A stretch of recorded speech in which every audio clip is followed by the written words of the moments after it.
ক্যাম্পে ৫ শতাধিক শিশু ও তাদের পরিবারবর্গের বিনামূল্যে স্বাস্থ্য পরীক্ষা করা হয়।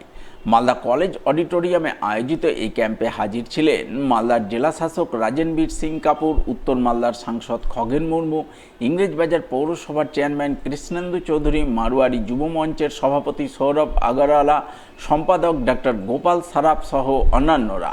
এদিন তাদের উপস্থিতিতে ৫ শতাধিক শিশু ও তাদের পরিবারের থ্যালাসেমিয়া নির্ণয় করা হয়।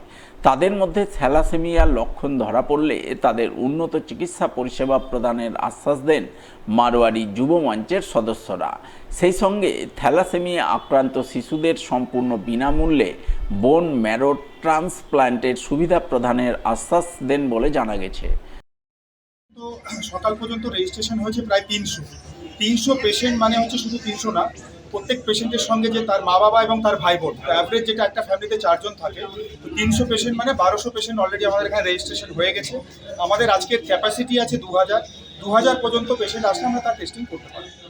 যে সমস্ত শিশুরা থ্যালাসেমিয়া আক্রান্ত হয়েছে তাদের রোগ নির্ণয় করা, তাদের রোগের ট্রিটমেন্ট করা, তার রক্তের ব্যবস্থা নেওয়ার জন্য Narayani group of India Bangalore থেকে এসেছেন, যারা আপনারা দেবী সেঠির নাম শুনেছেন, সেই দেবী সেঠির অর্গানাইজেশন যারা শিশু বিশেষজ্ঞ তারা এসেছেন যুব মঞ্চের এই প্রোগ্রামে। খুবই ভালো উদ্যোগ।